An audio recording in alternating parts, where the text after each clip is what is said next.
Hello everyone, welcome back in this new video where you are going to learn the comparison between the membrane and shell elements, the difference in the load transfer mechanism between membrane and shell. Along with this, we are going to see what are the analysis difference between the membrane and shell in ETAP software. And at the end of this video, I will give you some concluding statements so that you will be able to decide under which situation you have to use the membrane and under which situation you have to use the shell element. So for better understanding, watch the video till the end. One more request with you all, kindly subscribe this channel if you are new on this channel, share this video with all your friends and press the bell icon for all new updates. In membrane element, in plane bending stiffness will be present only. Out of plane bending stiffness will not be present. But in shell element, both in plane and out of plane bending stiffnesses will be present. Now try to understand the concept of in plane stiffness and out of plane bending stiffness. So as we have seen that in membrane element there is a presence of in plane bending stiffness and there is no presence of out of plane bending stiffness. Let's consider an element which is having three dimension x, y and z. So x and y, it is the in plane direction and y and z is actually your out of plane direction. So suppose if I am going to apply the load in plane direction of the membrane element, so what will happen? Your in plane stiffness is present in your membrane element. So under the application of the loading, there will be no deformation because there is a presence of in plane stiffness. X and y plane it is. It is what? X and y plane. And along x and y plane, there is a presence of in plane bending stiffness. So there will be no deformation. Your element is having the capability of resisting this load. But at the same time, if suppose I am going to apply the load in out of plane direction, so what will happen? Your membrane element will not have the capability of resisting this load. So what will happen? Your membrane element will transfer 100% of the load to the supporting element. If suppose any other element is present here, so 100% load where membrane is going to transfer to the supporting element. It is not going to resist this load because your membrane element is not having the out of plane bending stiffness. Getting? But in plane bending stiffness is present there. So that what? It is 100% going to resist this load and there will be no deformation in the in plane direction. At the same time, if we are going to look at the shell element, so for the shell element, what will happen? This shell element is having both in plane bending stiffness and out of plane bending stiffness. So what will happen if I am going to apply the load in plane direction plus in out of plane direction? So in both of the direction, your shell element is having the capability of resisting the load. So what will happen? In plane direction and out of plane direction, there will be no deformation. So hope that you all understood what is the difference of this in plane and out of plane in respect of your membrane and shell element. Now next differentiative point is membrane is having 3 degree of freedoms per node and shell is having 6 degree of freedoms per node. So let's try to understand the concept. The membrane is having 3 degree of freedoms as the 1 degree of freedom around translational direction along x, let's say ux, and another degree of freedom along the y direction, that is what? Translational movement along the y direction and rotational movement along the z direction. So in this way your membrane is having 3 degree of freedom as translational movement as x, translational movement along y and rotational movement along the z direction, so that there is a presence of 3 degree of freedoms. On the other hand, if you are going to look at the shell element, so the shell element is having 6 degree of freedom, 3 degree of freedoms along the translational direction and 3 degree of freedoms along the rotational direction. So that 3 degree of freedoms along the translational directions are ux, uy and uz plus 3 degree of freedoms along the rotational direction, that is what? Rx, ry and rz, so that it is becoming totally 6 degree of freedoms for the shell elements. Next, membrane element transferring 100% of applied load to the supporting elements using tributary area algorithm. On the other hand, shell element first carries some part of applied load, then transferring remaining load to the supporting elements. So for better understanding, let's look at the concept. Let's consider that this is the membrane element before the application of the loading, and we know that your membrane element is having only in plane bending stiffness and there is no presence of out of plane bending stiffness. So what will happen if I am going to apply the load over the membrane element? So due to absence of out of plane bending stiffness, the all the load that you have applied over this membrane element, so what will happen, your membrane element is not going to resist this applied load. There will be no bending in your membrane element. What membrane element will do, your membrane element is going to transfer the 100% of the load to the supporting element. So suppose there is the presence of beam, so your slab or your floor which is suppose of membrane element, so membrane element will do the transfer of 100% of the loading to the supporting element. So membrane is not going to carry any part of the load. 100% of the load is going to transfer to the supporting element, that may be your beam. On the other hand, let's consider that there is a shell element which is having in plane bending stiffness as well as out of plane bending stiffness.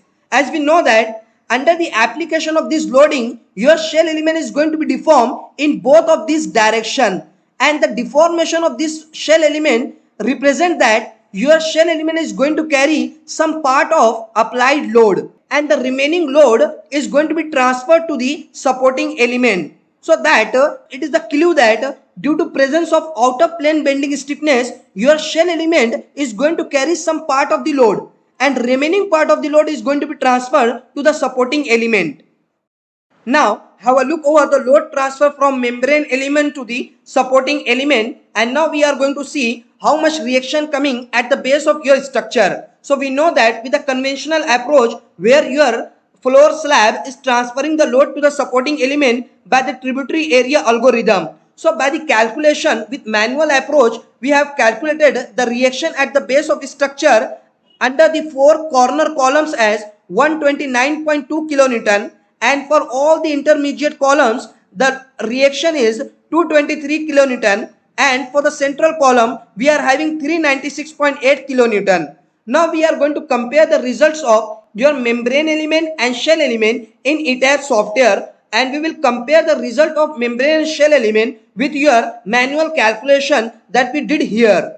Okay, so come into the ETABS software. In ETABS software, here I am having two models, first with membrane element and second with shell element. So properties for both of the models are same. For both of the models, section properties are same, material properties are same. Only the difference is what? Here in the first model, all the floor slabs are of membrane element, and in the second model, all the floor slabs are of shell element. If you are going to define the floor slab in ETABS software, so when you are going to define the floor slab, it is asking what you would like to consider, either membrane and shell.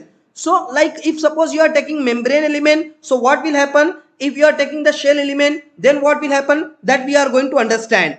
So suppose with all of this property, I am going to perform the analysis. I am going to see the reaction at the base of the structure. So this is what my 3D model. This is your membrane element slab, floor slab model, and this is the shell element floor slab model. So I am going to perform the analysis. Just simply click over the analysis and let the analysis to complete to have the look at the reaction at the base of your structure. So I would like to see the reaction. So go to reaction and I would like to see the reaction by the tabulated format. Let's just simply apply under the dead loading only. Apply. Now go to plan, come to the base of the structure and have a look over these reaction results. So where in the first model there is a presence of membrane, so the reaction at 4 of the corners you are getting 127 kilonewton, and at the intermediate columns you are getting 225, and at the mid of the column for the central column you are getting 419. On the other hand, if you are going to look at the result of the shell elements, floor slab, you are getting the result of 107, and here is what 127. So as I told you, membrane element is transferring the 100% of the load to the supporting elements. That's why for the model where the membrane element is present, you are getting the more reactions, and on the other hand where there is a use of shell element, you are getting the less reaction at the base of structure. It means that your shell element is carrying some part of the loading and remaining part is transferring to the supporting element, and membrane is not carrying any load, it is transferring 100% of the load to the supporting element. That is the proof. And if you are going to compare your ETABS result with the manual approach for the calculation of the reaction, so you are getting what in ETABS software with the membrane element, you got the reaction as 127. So your membrane element is matching with your manual calculation. So what? It is the response at the base of your structure. So that is what the difference between your membrane and shell element for the case of transferring of the load at the base of your structure. Now, the last but not least, the differentiative point is the results of the model with membrane element will not give the deflected shape under the application of the loading. But on the other hand, the model with shell element will give the deflected shape under the application of loading. Look into the ETABS software for better understanding. This is my model with membrane element and this is my another model with the shell element. Now here with all of the loading and all, I am going to perform the analysis to see deflected shape of the structure under the application of the loading. Just perform the analysis. Now the analysis is going to start. It will take some time and will complete. Now after the completion, I am going to start the animation. Once I am going to click over the start animation, let's try to understand. Here only the frames are going to be deformed. Your shell, your membrane element slab is not going to deform. But when you come to this side where the shell element has been used, so here frame means your beam as well as the floor slab is going to be deformed. Here your shell slab is also going to be deformed. So that is the major difference in the deflected shape of your structure. Your membrane element slab is not going to be deformed. Your shell element slab is going to be deformed. It means that your shell element is going to carry some part of the load. Due to carrying of this load, your shell element is going to be deformed because it is carrying some part of the load. But on the other hand, your membrane is not carrying any load. It is totally load is going to be transferred to the supporting element, that is what your beam. Hope that you all understood the complete comparison between membrane element and the shell element. Now, in the light of all this comparative study and the ETABS results, we are going to conclude that the model with a shell element giving the more realistic result in comparison of the model with a membrane element.